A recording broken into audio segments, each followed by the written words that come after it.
I love how we keep getting listener suggestions for our podcast. Today's episode actually came straight from a comment, and it's a topic a lot of people are nervous about. Honestly, I'm so glad someone asked for this. Applying for a visa and especially surviving the visa interview is something that makes people sweat.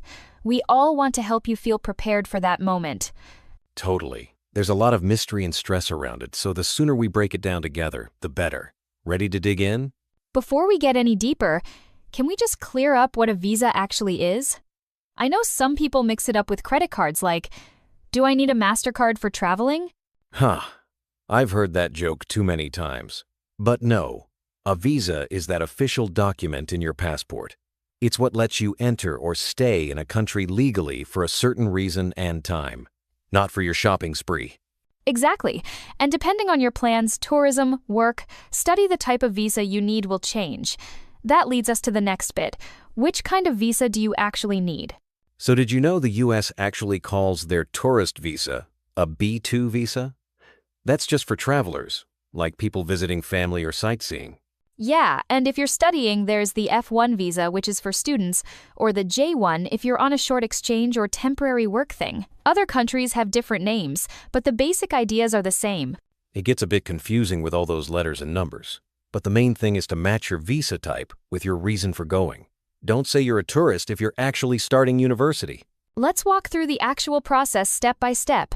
I think people get lost right at the beginning. Absolutely. Step 1. Figure out which visa fits your purpose. Check the embassy or consulate website to be sure. Every country has its own quirks. And step 2 is gathering up all those requirements. Seriously, start a checklist, because you'll need your passport, some photos, proof you've got enough money, maybe a letter of invitation. It adds up quickly. That whole pile of paperwork, nothing gets people more nervous. But if you double-check your application form and documents, you'll usually be okay.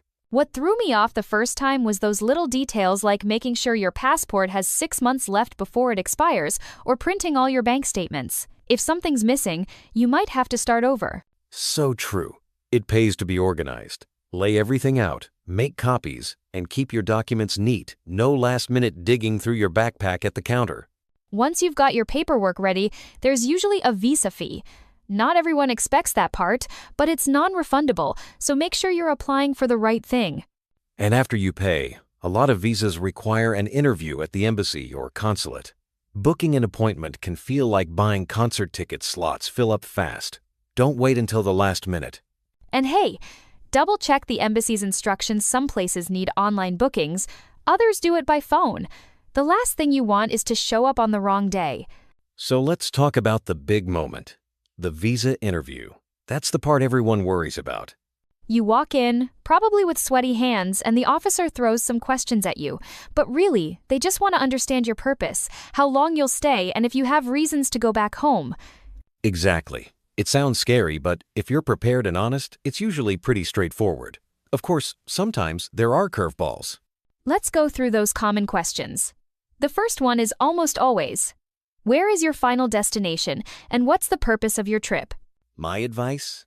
Be super specific. If you're visiting your cousin in Chicago, say so. If it's a business trip, mention the company and the meeting. The more details, the better. And if you're just going on vacation, don't just say tourism, say where, for how long, and maybe what you're excited to see. It helps the officer trust your story. Another classic question is, how long do you plan to remain? This trips people up when their answer doesn't match the dates on their application. Exactly. You want your answer to line up with your return ticket or whatever you wrote down before. No improvising at the window, stick to your plan. And it's totally fine to say approximately 3 weeks if you're not sure of exact dates, as long as it matches your documents. Here's where people get nervous, talking about your ties to your home country. The interviewer wants to know you'll actually go back, not stay forever. Yeah, so mention your job, your family, maybe a house or a pet waiting for you. Anything that shows you've got real reasons to return. One thing I've seen work is bringing extra proof, like a letter from your boss or a copy of your lease. Even if they don't ask for everything, it helps you feel confident. Another big question. Are you financially independent? They want to see you can afford your trip without turning to someone else for help. I always make sure to bring my bank statements and proof of assets like showing I own my car or my apartment. If you rely on a sponsor, have their documents ready too. Good point. The more evidence you have, the easier it is to convince the officer. And don't forget, your sponsor's invitation letter is key if you're staying with family or friends. Now, we've all heard crazy stories like someone going for a tourist visa and magically getting a resident visa instead. Wish it worked that way. That would be a dream come true. But nope, real life isn't a game show.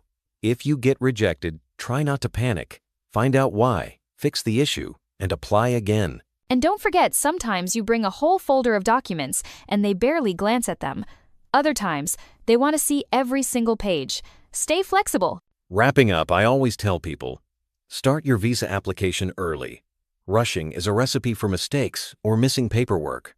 I totally agree, because nothing is worse than scrambling for documents the night before. Be honest, follow the embassy guidelines, and keep copies of everything. It saves so many headaches. And remember, a visa isn't just another stamp in your passport, it's your ticket to new adventures. Respect the rules, enjoy the trip, and take lots of photos.